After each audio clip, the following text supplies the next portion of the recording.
because, you don't want to board an airplane and have the pilot be a mess. You want them to come on the thing and be like, "Hey, we got some turbulence coming. You're going to be fine. Buckle up. Like we're cool." Well, yeah, thank you so much for taking the time to talk to me. I watched the film with my little sister and we both absolutely loved it. I Oh, feel I like love it's such a that. good mix of being a comedy, but also being super heartfelt and honest about this whole thing. Amazing. So, Thank you. yeah. Talking about Code 3, it lives entirely inside of one 24-hour shift. As an actor, how does that compressed timeline kind of shape the way you track your character's growth versus her emotional fatigue? Because this is kind of her first day in this slot. Yeah, that's a great question. Thank you. It's funny because I just finished up another project that takes place in a compressed amount of time, and it brought me right back to Code 3, where you really have to be so specific about what you just saw, what you just did, and where you are on the level. You know what I mean? If like, number one is you're totally calm, cool, and collected, and 10 is like complete panic, crying, screaming, throwing up, like where are you on the wave? And so it's really fun. It's kind of, you can kind of trap yourself into a little bit of an uncomfortable hole. Like what I thought back to was when we decided to like take off my jacket in the movie, because then you have to own it, right, right, right. And I'm like, how many outdoor scenes do I have left at night? Like, am I gonna want this jacket? So it's something as silly as that, but it can make a big difference in your level of comfort, when you're working 14-hour days. But it's really fun. Most of it is great because you have the same costume the whole time. You don't have to think about that. And it's kind of fun to see a character through one full day of their life. Yeah, for sure. And your character learns a lot during this. It's very hectic, 24 hours, but I love that she so clearly transforms from going into it book smart and then Mhm. coming out people and experience smart. So I'm Yeah. wondering for you, was there a specific moment either on the page of the script or during filming where you really felt that undeniable switch for your character? I would say it was probably before we started filming. In a job like this, like EMS or paramedics, like you don't know what you don't know. And one of the most valuable experiences the production afforded us was to do a ride along with one of the like fire departments in Los Angeles County. And so they set us up with the busiest station, and Rainn and Chris and I we were supposed to go for like a 12 or a 4 hour kind of tour. And we ended up staying like 12 hours because it was so fascinating. And I think that one of the big lessons I learned was this is talk about like a forward facing people job. Like this is it. You are going to people's homes, which feels so intimate, and you're meeting them where they are on the worst day of their life possibly. They didn't know you were coming. You know what I mean? They didn't wake up that morning and put on, clean that house or put on a fresh, pair of pajamas or whatever. It's a really sort of intimate, emotional experience for everybody involved. And I think for my character, it was essential for me as an actress to have that experience because, I could walk onto a set and play this idea that I've sort of formulated in my head or in my journals about like this person's experience, but having to go in and actually, you know, experience it, like, smell the smells, like someone had something cooking when we walked in, or there's a dog that ran out the front door and we had to go corral it or whatever, little pieces of humanity that I probably couldn't have come up with on my own if I tried. So I think having that experience before we started filming helped me sort of zero in on what what Jessica's journey would kind of be. And the thing that comes to mind is really like when the baseball kid is involved. I think that's a big kind of eye opener for her. Um, we had not anything like that that ended in a death, but we had a call during this ride along, and it was this young, 30-year-old guy who was having like a diabetic episode. And what it opened my eyes, because I know so many people with diabetes that have it like managed because they have access to medication and education about it. that I just think about it like, oh, that's just, people live with it. It's no one dies from diabetes anymore. I couldn't have been more wrong, and having that experience of walking to this person's home with his small children and seeing like the panic on their faces and, you know, just knowing that because there is very little safety net in the United States when it comes to healthcare, it's something as simple as skipping a meal could lead you into like a diabetic coma if you have serious enough diabetes. So those little kind of moments were really eye-opening for me as an actor, and I hope I brought that into the film in the end. Yeah. I love that you bring up the 10 to 12 hour ride along that you did because I was watching previous interviews and you said you saw a lot of stuff from, either panic attacks or like health problems from mental Yeah. health to actual like dog bites or, Yeah. as you said, diabetic attacks. So I'm Yeah. wondering, while you were there, obviously you were witnessing everything. Was there a call that quietly kind of redefined how you understood the urgency that these workers to deal with? Yeah, honestly, I would say because the diabetes call was like I'd never seen anything like that. I walked in and it was a young family and the guy was sitting on his couch and a color that I had not seen on a human being before, which was like gray. And they were asking his name, his birthday. He could not answer. And something as simple as one of the paramedics like pulled out a tube of like glucose and just like shoved it in his mouth. Within 10 seconds, 30 seconds, this man like regained life. Like he came back to life and was able to, give them information about who he is and what happened. He'd recently been released from jail. And from my understanding, in prison or jail, like they give you your medication when you need to take it. Mhm. And making that transition from having that structure to trying to find a job, hold down a job, support his family, and manage his diabetes, probably on very little pay, was just kind of too much. And I think that it really opened my eyes to, like I said, my sister-in-law has diabetes, my aunt has diabetes. Obviously it's a very serious illness, but it's not anything where we've ever been like, oh my gosh, she's seconds away from a coma or seconds away from death because they have the access to the things they need to manage their disease. And it just opened my eyes to, wow, like in the quote unquote like richest country and in the richest state in the United States, California, there are people living in Los Angeles, one of the biggest cities in our country, that ostensibly has the most resources that still can't get access or, haven't been educated, or for whatever reason just can't get it to work for them, was really super eye-opening for sure. That was the number one. And I would say like the number two um, was like this little kid who'd suffered a dog bite, and we walked in, and he just like was not even crying. He was just like in total shock. And I've never seen anybody in shock before. I've also never peered inside a wound before.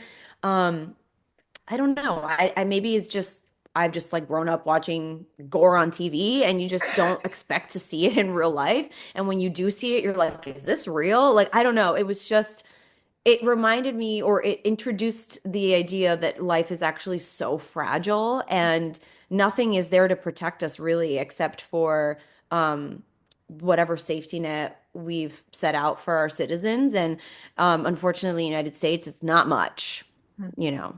Yeah. One of the things that really stood out to me about this film is that they're constantly on the go and you're trying to make it as realistic as you can because you never know when somebody's going to call for EMS and EMS Yeah. just always have to be prepared. Yeah. So with it being a constantly moving job, were you able to notice how EMS workers emotionally transition between calls? Because it's a very rapid switch from dealing with Yeah. this person to this person and still trying to give it like 110%.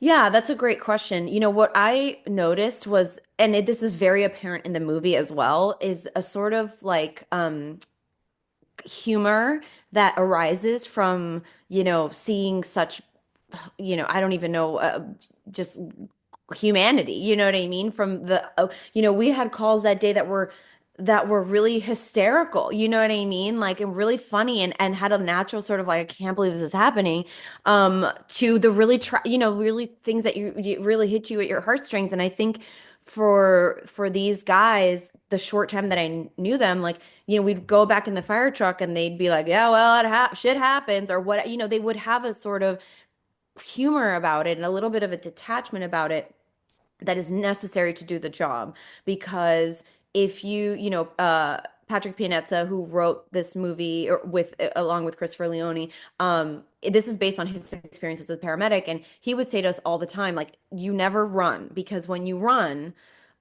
it could spike your cortisol, it could make your fine motor skills really wacky, and if you're trying to like start an IV on someone, you can mess it up if you're too, whatever. And so because of that, I think that it's not only necessary for their mental health, but also like their physical ability to do their job, to keep things as light as possible, keep it as jokey as possible. Because, you don't want to board an airplane and have the pilot be a mess. You want them to come on the thing and be like, "Hey, we got some turbulence coming. You're gonna be fine. Buckle up. Like, we're cool." You don't want a paramedic to show up at your house and be like, "Oh my God, there's so much blood." Like, you want to feel confident. So, that, I think, I could be wrong. I only was there for 12 hours, but I think that's a big part of how they keep the day to day going for themselves. Definitely. I mean, on a bit of a brighter note, is there one specific EMS term that you learned that you've started using casually just to show off or because it's fun?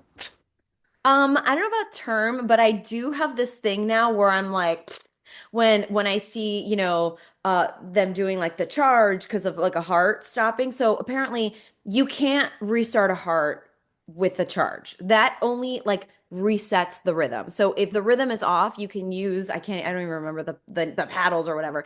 And so now every time I watch something, I'm like, well, they're like, their heart stopped. Let's hit them with the thing. And I'm like, that's not how that works. So little things like that. We had the privilege of getting CPR certified.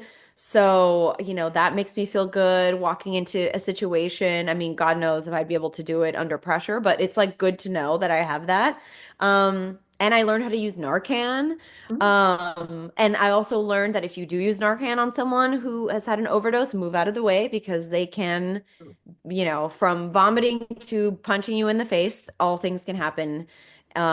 So yeah, I think those are kind of the things that I've taken away from it. Very true. And I know you welcomed your daughter Inez back in June. I want to say Yeah. congratulations on that. Thank you. That's so sweet. Thank you. She's 6 months. Yeah, she's great. I love what's it been like watching her grow up? Totally side question, Oh but my like, gosh. Honestly, it's kind of insane. Like when you see, maybe this is you're younger than I am, but like the millennial generation, like we've waited a little longer to have kids. We have a lot of us have pets and stuff. So like, when you have a dog, people tell you like, well, it's like having a toddler forever. So I assumed that, like, I don't know, having a baby was going to be a little bit like having a dog. Obviously not. Obviously not. But I was like shocked to learn that, like, eventually they do start talking back to you. And you can see like the little neurons connecting, like the dots when, I'm trying to teach her baby sign language, right? So I'm like, milk, all done, more, and it's kind of amazing how now I'm like, milk, and she goes, so it's really cool, and it kind of slows you down too as an adult, to be like, I'm just gonna sit here and we're just gonna stare at this thing for 30 minutes, and we're gonna both be bored, but this is what we got to do to grow a brain. So this is what we're doing. Absolutely. Yeah. Bringing it back to the movie, Jessica is such a powerhouse young female. I mean, watching it with my sister, we were both looking like, wow, this is great to see someone like this on screen who can admit that she's new to this process and actually learn from it and be the be the best version she can be. So I'm wondering, now that you have a daughter, is it changing the way you look at roles or accept roles, knowing that it's something she can hopefully watch and find power in the future?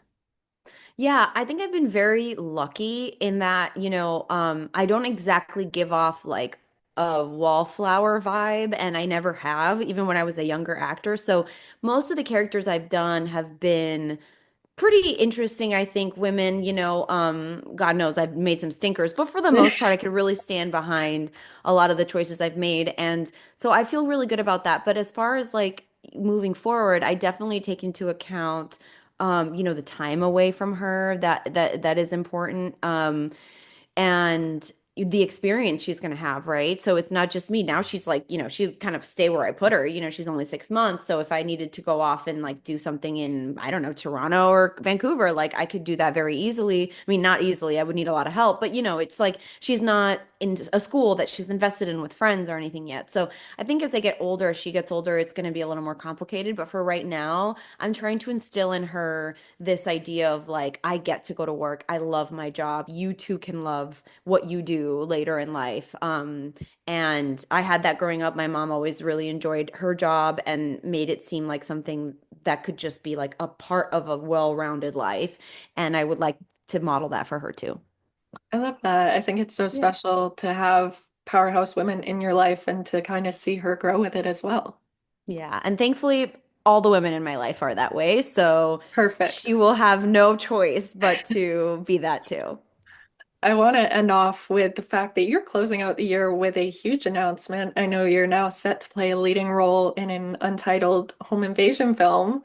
Yeah. Congratulations on that. Thank I know you. that Code 3 was your first like offer, and now you're building up to these huge roles. I Yeah. know you probably can't say much, but if you could describe what's coming up with this film and future roles in three emojis, what would Oh, you? and three emojis. Okay, well, so for this home invasion movie, it's the one I was referring to earlier about the 24 hours, and it's like what's interesting about those kinds of movies is obviously there's an invasion, a home invasion, and you're not gonna be happy about it. So it was a lot of like crying, screaming, throwing up, what I was talking about before. But so for that, I would say the blood drop emoji. Hmm. Um, we have season 2 of Your Friends and Neighbors coming out in April 3rd. So for that, I would say for this season, I was pregnant half of the season also, which is hilarious. Um, and then I wasn't when I came back, so it's like a whiplash for everybody watching probably. But I would say for that one, it's the that sort of like money flying away emoji. Yeah. And my mom brain is not. I suppose the third emoji would be a big question mark because we'll see what else comes down the pike. But yeah, that's kind of what my 2026 is gonna look like. So, but hopefully we'll add some more Yeah. things. Yeah. Yeah. Well, thank you so much for your time and congratulations on everything again. Thank you so much for all your great questions.